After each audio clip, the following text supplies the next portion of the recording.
ang mga nasa far-flung areas ng ating bansa. Ngayon yung panahon na lahat tayo nalulunod sa Facebook, sa social media, magandang ibalik ulit yung usapan sa labas at going face-to-face at one-on-one. 412,000 volunteers and supporters gathered to celebrate the 57th birthday of Vice President Daniel Robredo at Makapaglan Boulevard in Pasay City on Saturday. Kailangan buksan natin yung ating mga puso. Huwag po tayong mapanghusga. Respetuhin po natin yung iba naman yung paniniwala. Pero huwag din tayong mapagod sa paglaban sa fake news.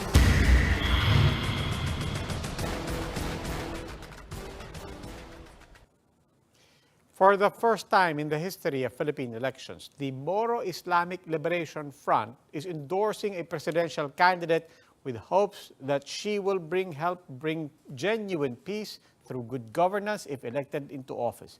What are the chances of reconciliation and progress in the Bangsamoro region? We discuss in this episode of the Chiefs.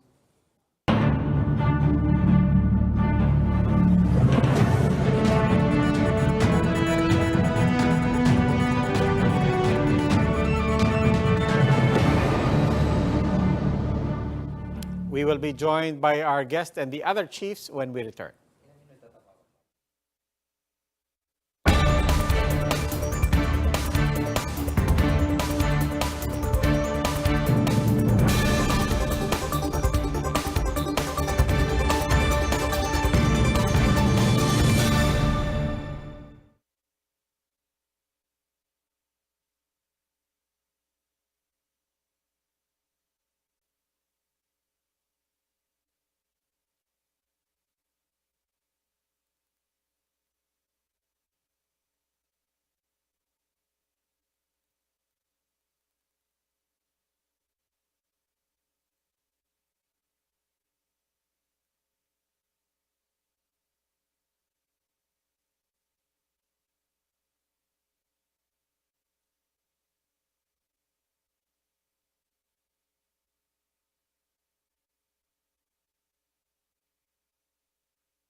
Welcome to the Chiefs. Ako po si Robbie Alampay. With us, Ami Pamintuan of the Philippine Star, Lucy Cruz Valdez of News 5. They're joining us online. And then Ed Lingao is here with us in Mandaluyong.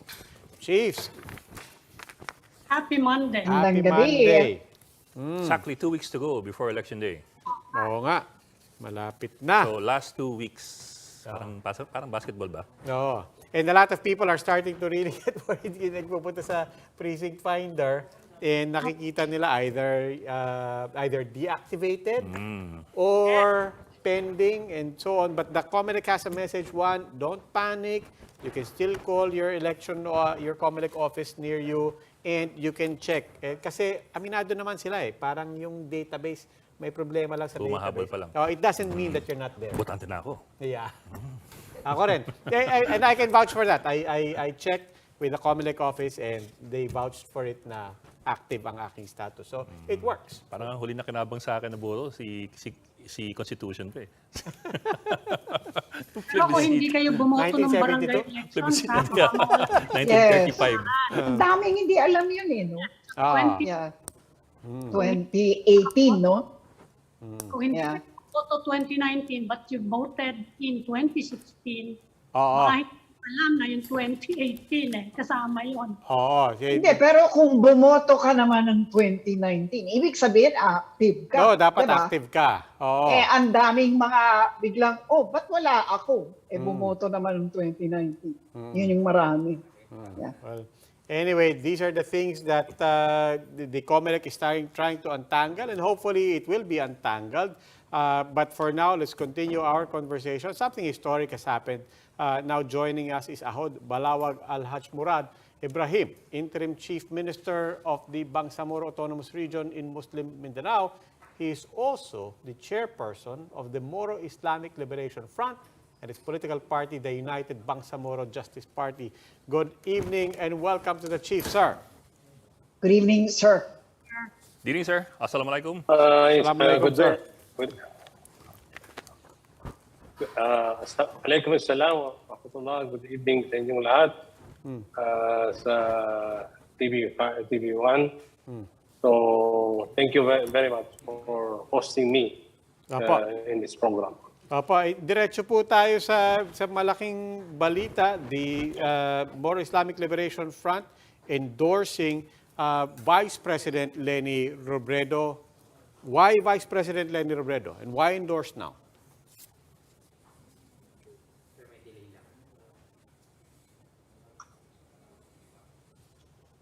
Well, unang-una, this election this year is very historic to the MILF, Moro Islamic Liberation Front. Kasi po, this is the first time that we participate in the democratic process from the armed struggle we waged for more than 40 years. Now, we decided to join the democratic process and peaceful advocacy.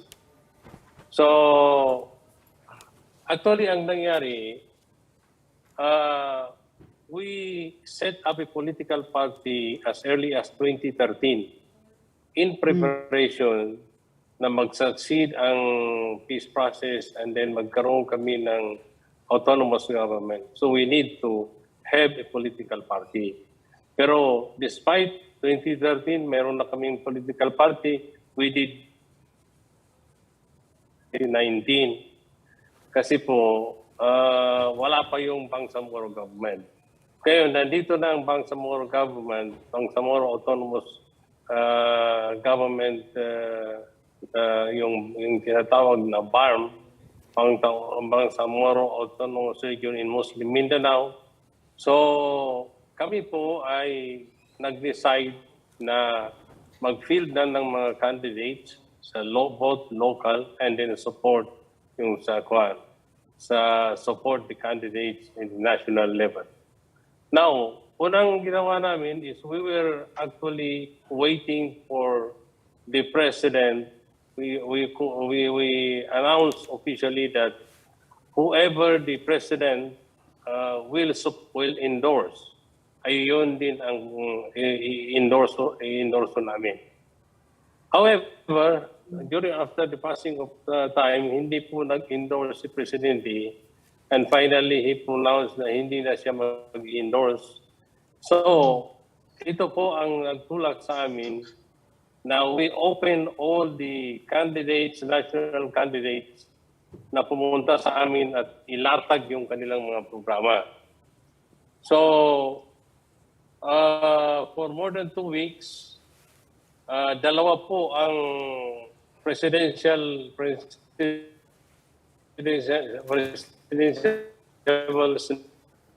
na pumunta sa amin, dumalaw sa amin. Nahihirapan ang signal natin. Unang-una po si Presidential VP Leni Robredo na pumunta sa amin. So, after po na ngayon na-analyze namin yung mga programa nila, we found na yung mga programa na inilatag ni VP Leni ay compatible doon sa aspiration namin sa susunod na presidente. Kasi sa ngayon, hindi pa natapos ang implementation. Malayo pa ang implementation ng peace process sa pagitan ng MILF at ng gobyerno ng Pilipinas. So ang kailangan namin na isang presidente na itutuloy yung implementation po ng peace process na pinirmahan namin noong 2014 kay during the term of late President Aquino. Ito yung Comprehensive Agreement on the Bangsamoro. So yun po, hindi po na-implement lahat. We are still at the middle of the implementation. So we need a president, next president, na itutuloy po yung implementation. And we found this from the platform of President Leni. In fact, nag-issue po siya ng declaration of commitment sa amin na unang-una, i-hasten niya yung implementation of the Comprehensive Agreement on the Bangsamoro, including the political track and the normalization track. Then, pangalawa po, yes po. Kagi, if I may interrupt po. Kasi po, I'm sure, siyempre po, alam naman po ninyo, kung tingnan natin yung mga survey numbers, meron pong front runner, yung nangunguna, si Bongbong Marcos. Medyo malayo po yung agwat niya doon sa iba, including VP Robredo. My question po to you is this, hindi ba medyo malaki ring sugal para sa inyo? Isn't it a big gamble for your party, your group, the MILF, and the Bangsamoro Justice Party? Di ba malaking sugal din para sa inyo na tumaya kay VP Robredo, considering po na very interim pa rin po yung status ng ibang political bodies doon sa Bangsamoro region. Di ba po? So medyo parang hindi pa ganun ka-stable kumbaga politically ang inyong status. So paano po niyo na-resolve yun? Actually, tinignan namin din si presidential candidate Senator Bongbong Marcos. Pero sa mga plataforma niya, hindi namin nakita yung peace process. Kasi hindi po na noong panahon ni President, yung kanyang the father, President Marcos, doon nagsimula po itong struggle ng Bangsamoro. So wala pong peace process na nangyayari noon. In fact, nagkaroon ng maraming the outbreak of war in Mindanao, especially in our areas. So wala pong pan. So hindi rin namin po nakita sa plataforma ni Bongbong Marcos na yung peace process ay talagang hahawakan niya. So kaya despite na nanguna siya sa survey, and then pangalawa si Leni, ay we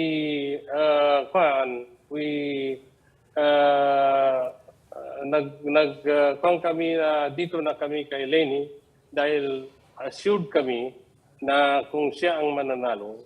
Anyway, itong survey naman hindi pa rin hindi pa rin conclusive. Alam namin na hindi pa rin conclusive. Hindi ibig sabihin na nangunguna ngayon ay hindi na yan makuan. Yun na ang sigurado mananalo. Opo. Pero how solid po is BARM behind Lenny? Because yung ibang governor, bawa si Sakutan, hindi naman po si BBM po ang support, no? So ano po ba ang political landscape dyan in terms of hindi naman siguro survey, no? But how is the BARM voting in the elections? I mean, in terms of the choice for president. Actually, divided nga po yung mga provinces, halimbawa sa Maguindanao, dalawang magkalaban na ang partido at yung isa ay nasa side ni Bongbong Marcos at itong isa po ay nasa side ni Leni Robredo, si Toto Manguderato. So, siya po ay dating congressman and dating governor din ng Maguindanao. Then, sa Lanao po, divided din po. Mayroon yung yung governor ngayon, si Adjong. Yes, ay yung mayroon party rin na sumusuporta kay Lenny sa Lanao. And then, the entire Basilan po, yun ang solid kay Lenny, ang Basilan. Ang Tawi-Tawi po ay divided na rin. Meron ding para kay Lenny, pero yung governor mismo is officially dito sa kay BBM. So parang divided pa rin ng divided. But sa amin side po, kasi we are counting not only yung constituent namin sa gobyerno, kundi pati yung MILF na dating organization namin. As far as the MILF is concerned, solid po kami. Walang whoever the leadership appoint, endorse, yun ang iboboto ng MILF. Sir, nabanggit niyo po na gusto niyo yung platform ni Vice President Robredo. Saka ano ba yung gusto niyong isulong priority? Kung sakasakaling manalo siya, dun sa mga programa niya, ano yung gusto niyong bigyan niya ng urgency by way of achieving peace and development para sa inyo? Yun ang pinakapunto na nakita namin ay itong if you permit, babasahin ko po yung commitment niya sa amin. Una nga po yung hasten the implementation of the comprehensive agreement on the Bangsamoro, including the political track and the normalization track. Kasi dalawa po yung track ng comprehensive agreement. Fully implement provisions of the Bangsamoro Organic Law and continue the momentum of the intergovernmental relation body in the process po ito. Pangatlo, include the immediate passage of the Transitional Justice Bill.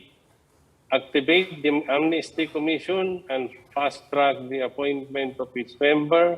Complete the rehabilitation of Marawi and allow the safe return of the internally displaced person. Ito po yung mga tasks na very vital sa amin for the next 3 years. So, dahil nag-commit po siya na susuportahan kami dito, so that made us conclude na siya na ang aming i-endorse na presidential. Hiningi niyo po yun o yun talaga yung plataforma na iprinisinta niya sa inyo? Yung mga priorities na yun? Nagkaroon na kami ng pag-uusap initial. Then after sa pag-uusap ay ito nga inilatag niya itong 5-point na plataforma na I think inadapt niya na base rin doon sa discussion namin sa kanya. Sir, linawin ko lang po, yung endorsement niyo po kay Vice President Leni Robredo, does that include endorsement for her running mate Kiko Pangilinan? And for that matter, will you be endorsing senatorial candidates?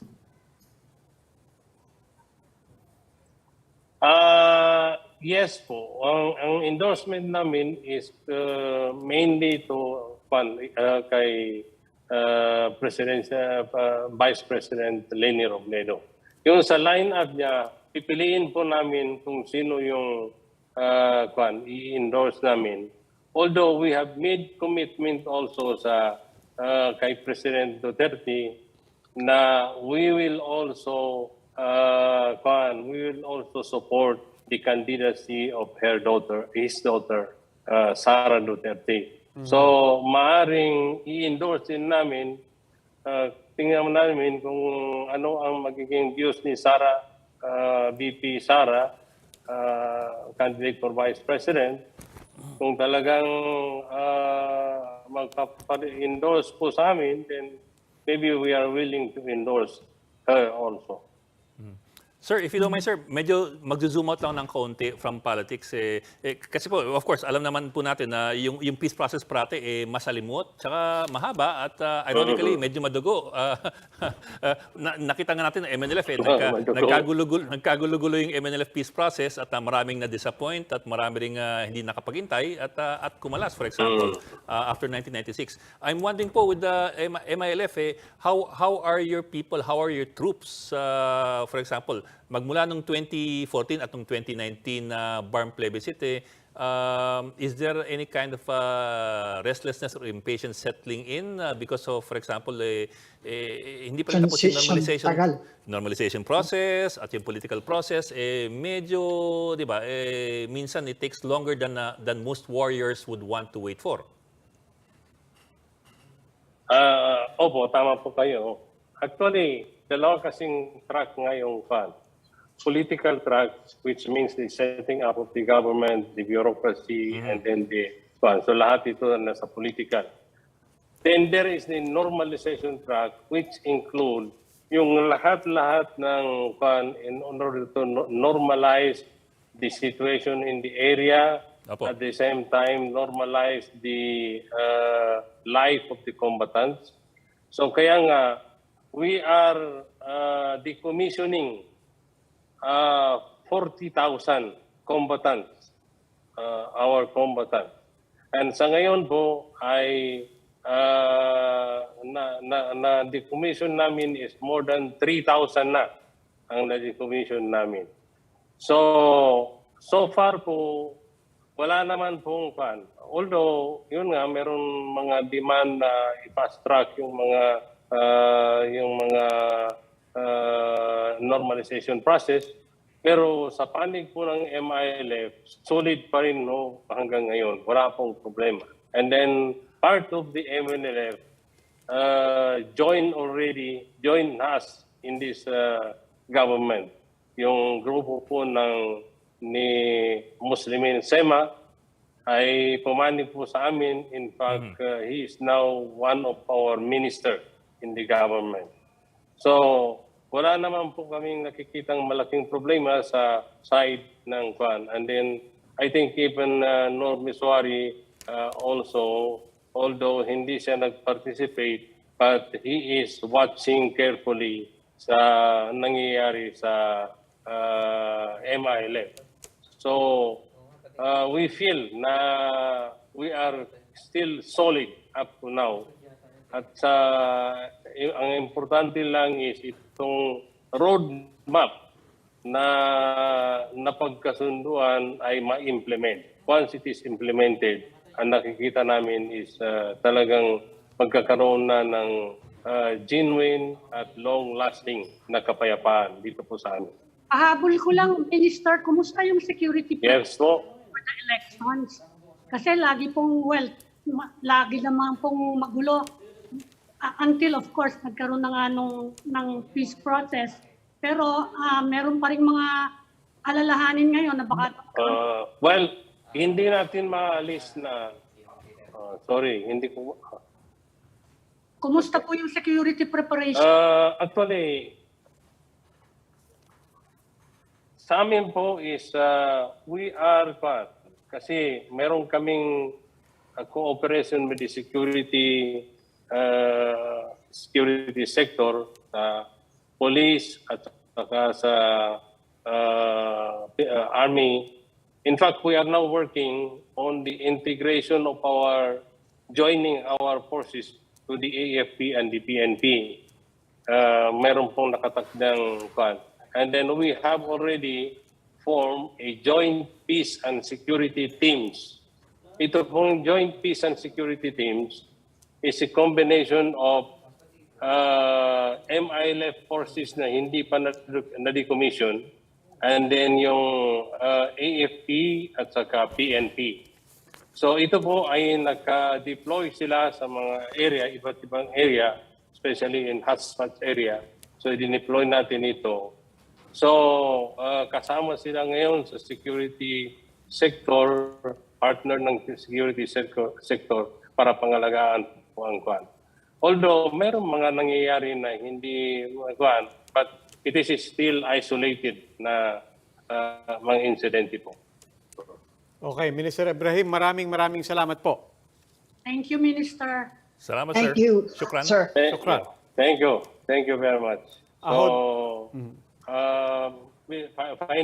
finally siguro, gusto ko lang ikon na kami po, we have already committed ourselves na we will join the democratic process and we will continue to join the peaceful advocacy. So, pumasok na kami sa gobyerno in our belief na as long as the peace process will be implemented, then we will be with the government.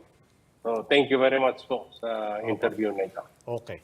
Alhaj Salamat Murad, din, sir. shukran. Minister, Ahod Balawag Ibrahim is Interim Chief Minister of the Bangsamoro Autonomous Region in Muslim Mindanao. Please stay with us. The Chiefs will be right back.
Welcome back to the Chiefs on One News, and now joining us is Professor Jonathan Corpus Ong, Associate Professor of Global Digital Media of the University of Massachusetts Amherst, who is also a Research Fellow of the Harvard Kennedy School. Professor Ong, thank you for joining us, and welcome back to Chiefs. Good Thank you evening, for having Jonathan. Yes, good morning from Boston. Oh, good morning. Oh yeah, o nga pala, good morning. Yes, sir. Prof, well, of course, you've written extensively about the disinformation networks. I remember your 2019 study on digital disinformation in the midterm elections. Yet 3 years later, here we are. Here we are. I'll leave it. I'll leave that hanging. You can interpret that any way you want. But here we are. Well, not to put you on the spot, but let me also ask you. Going back to your studies from way back, do you think enough people listened and paid attention to what you were saying then, including the media, and anybody else and everybody else who was supposed to listen?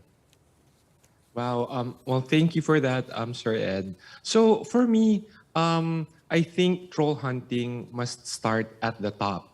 And I think parang right now we have more understanding about what trolls do, how influence operations work, and the business side of campaigns. Pero yung imagination natin, yung imahe natin in our brains kung sino yung troll, medyo parang focused pa rin tayo dun sa fake account operator, dun sa anonymous operator, rather than the people at the top. So I think that's what we need to still push.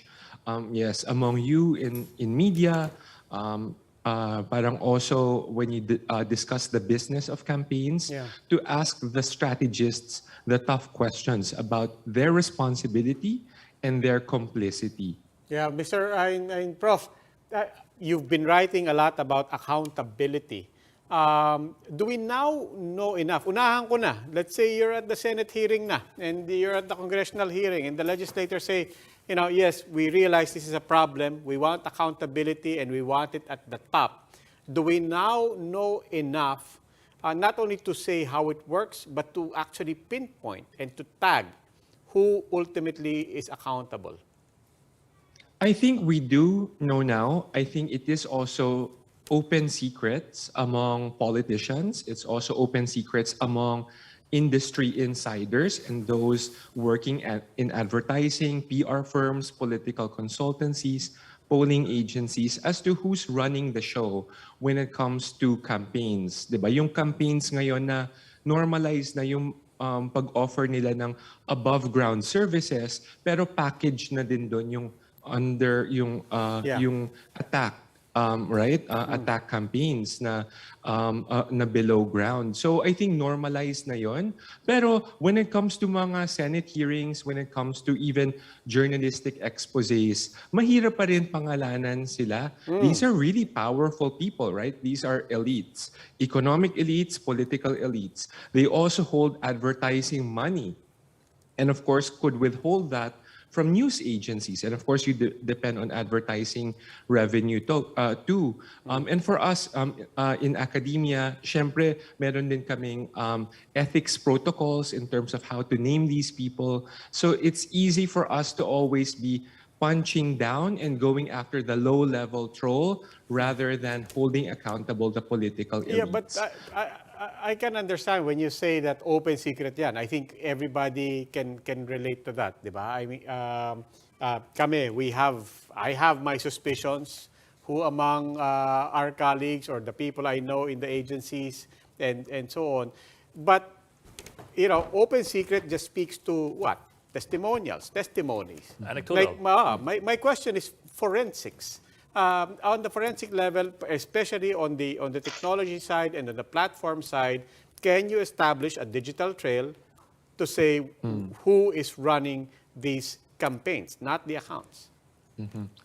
Yeah, great question. So I think digital forensics are very good, but also have limited reach in terms of ano yung possible when it comes to incurring penalties, di ba? Parang for these operators. So parang when you do digital investigations and takedowns of accounts, you can trace them to operators or particular locations.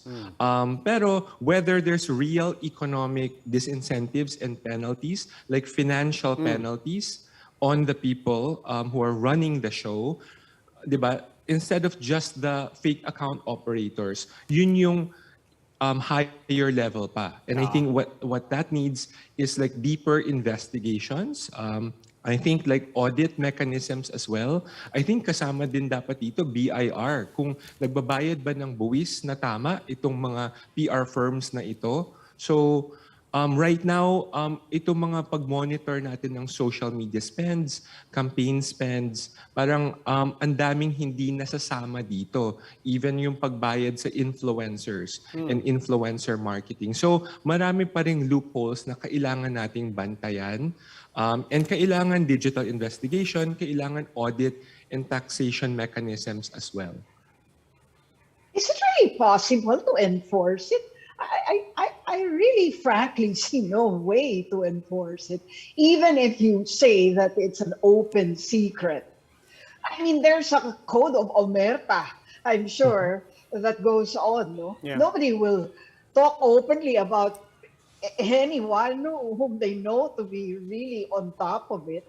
I mean, I know that Nick Gabonada, for example, had been identified, right? Yes. But so what has he done? Parang exactly. So what? More to the point, what has the government done?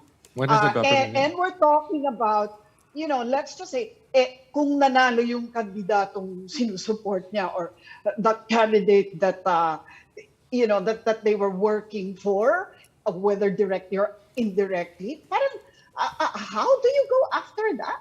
Is that even a feasible thing? Yeah, great question, di ba? Na parang itong politicians natin, of course, constrained din sila sa kanilang mga legislation na ina-advance. And that's why they would rather punch down to yung mga influencers and yung mga bloggers na lang na pangalanan rather than the strategists because may utang na loob din sila dito sa mga strategists na ito. Parang these are the people who got them in positions of power, di ba? And so, yeah, parang we know all about patron-client ties and itong cultures of utang na loob sa atin, di ba? So, constrained din sila kahit papano. But I think just having more open conversations, especially sa industriya.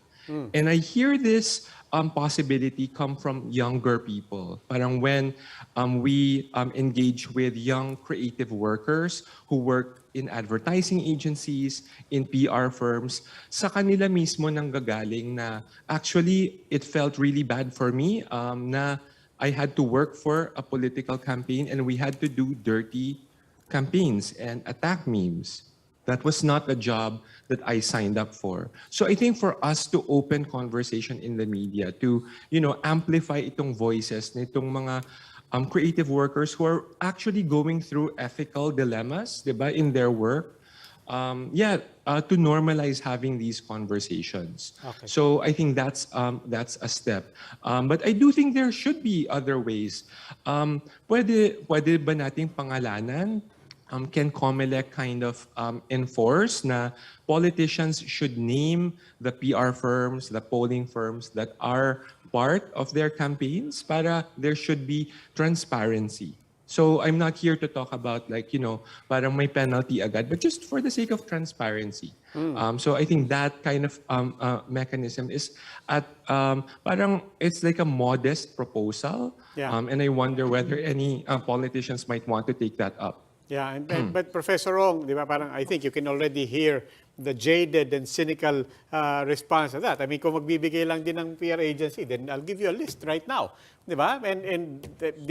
But then there might be other smaller influencers, even maybe individuals, maybe not even agencies that I don't necessarily declare. Anyway, you have a particular perch. You are, in fact, Associate Professor of Global Digital Media at the University of Massachusetts in Amherst. I'm wondering, from your vantage point, are there best practices in other countries from other elections that we could learn from? Wow. Yeah, I think what we see in other countries is para more collaborative investigations. So journalists working with academics, working with cybersecurity experts who are really cooperating parang for election observatories. So I think that is a really good way forward. And meron din silang parang legal advocacy behind the scenes who are trying to also put pressure on social media platforms, put pressure on campaign strategists. So I think parang to make sure na parang at all levels, in this disinformation hierarchy, may nagbabantay sa kanila. So yeah, having those election observatories na sama-sama, what we call a whole of society approach, coined by my colleagues here in Harvard, parang yun, that is a good path moving forward. Professor, but at the same time, of course, we do want to fight disinformation, but at the same time, how do you tread carefully around the risk of stepping on civil liberties? I mean, in the end, you know, one man's opinion is still his opinion, and he can state that opinion on social media or any other medium, and you know, wala tayong habol doon. How do we make sure that we don't end up trying to over-regulate? Yes. So most of my own personal advocacy comes from our specific experience in the Philippines, where we have direct experience under martial law with censorship and repression, attacking dissenters and activists, diba? So, and I think parang that's a story that the Philippines has around censorship, which should make us quite careful when we think about regulation of social media platforms. So I think we should definitely be informed about that. I think parang we are also seeing very worrying trends around other countries in Asia. Yeah, thinking about Singapore example, or also India, na suddenly yung platforms are being targeted by governments. Diba? Na parang Twitter has become the enemy of the Indian government. Parang they see na Twitter has been amplifying, or yun yung perception nila, na maraming anti-Modi expressions doon, and therefore ina-attack ng government ang Twitter itself. So I think we should not lead towards that government should have a say when it comes to social media content. I think that is a line that we should be very wary of. And that's why there was the SIM card registration act that was they tried to pass quite recently, and I've vocally really spoken against that, because there's some provisions dito sa SIM card registration act that gives government overreach when it comes to unmasking itong mga anonymous accounts online. And I think that that is an overreaching kind of legislation, and it was correct for Duterte actually to shoot it down. Okay. Nonetheless, What about no, go ahead, Lucy. Sorry. in terms of user education, for lack of a better word, no? Are you seeing any trend toward internet users, social media users, changing toward being more discriminating, toward being, let's just say, more careful about passing? I mean, we've been on this issue for the last couple of, let's just say, safely 15 years, okay?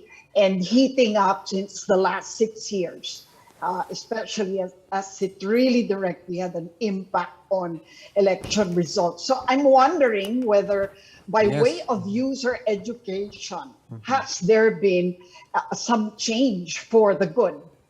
Yes, I think digital literacy initiatives, kailangan tailor fit siya dun sa audience na kinakausap. So if you want to talk to younger people who did not live through martial law, and tell them about the atrocities that happened, also the corruption that happened on martial law, then you should be producing videos on TikTok And I think, di ba parang we have a few examples of mga tita TikTokers, di ba, who are educating our young people using like very creative content on TikTok. I celebrate those kinds of approaches. You're using the language of the youth, di ba, para to engage them. At the same time, we need to be producing content to our elderly, and how to have open conversations also with like older people who might be sharing misinformation, diba? Actually, that's not what I mean. I mean, Okay. I mean, you know, whether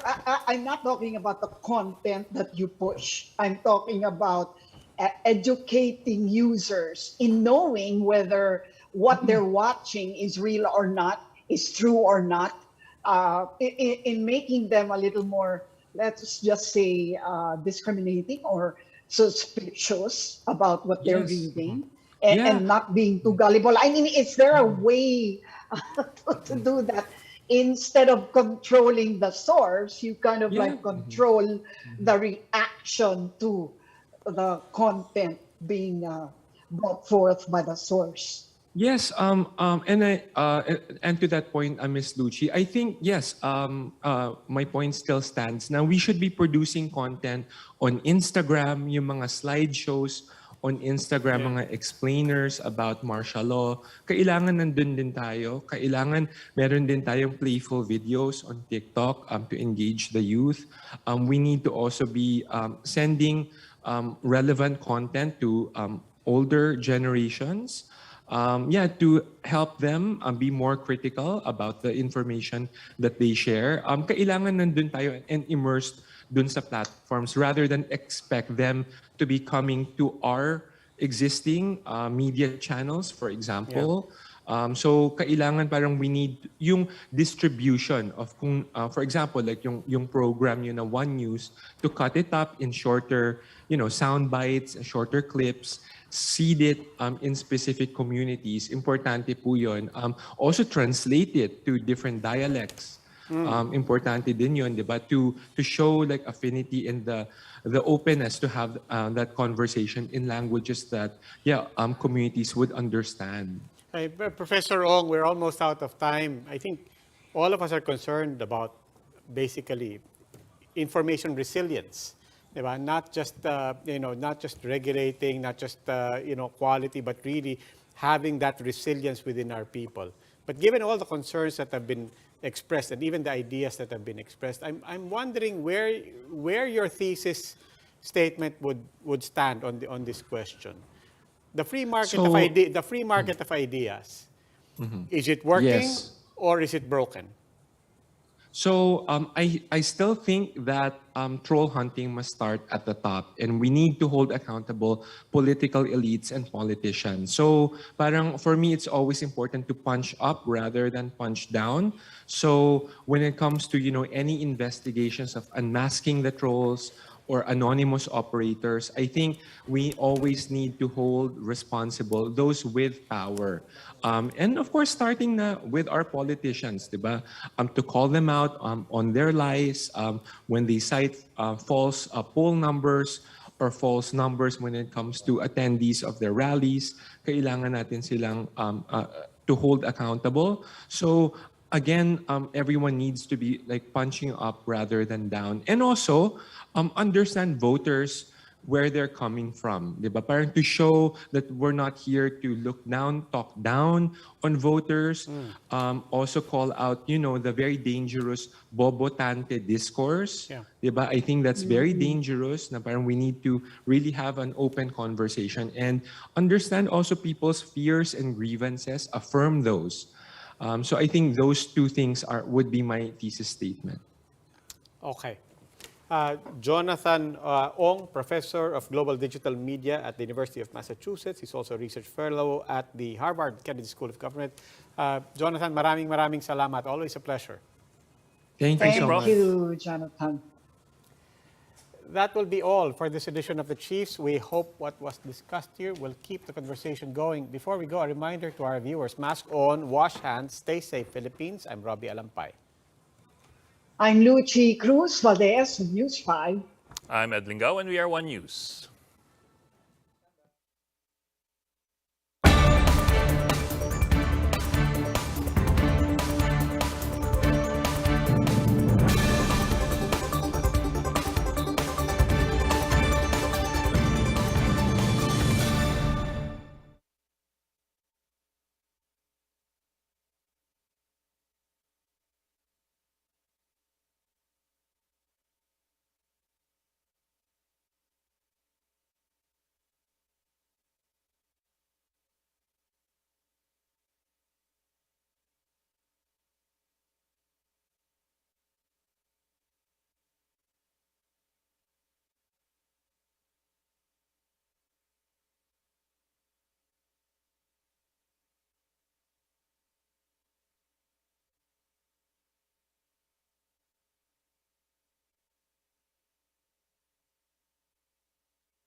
Walang taping? Okay, balik. Cancel daw muna, cancel. Noli, patay ko o ano? Balik ko sa'yo.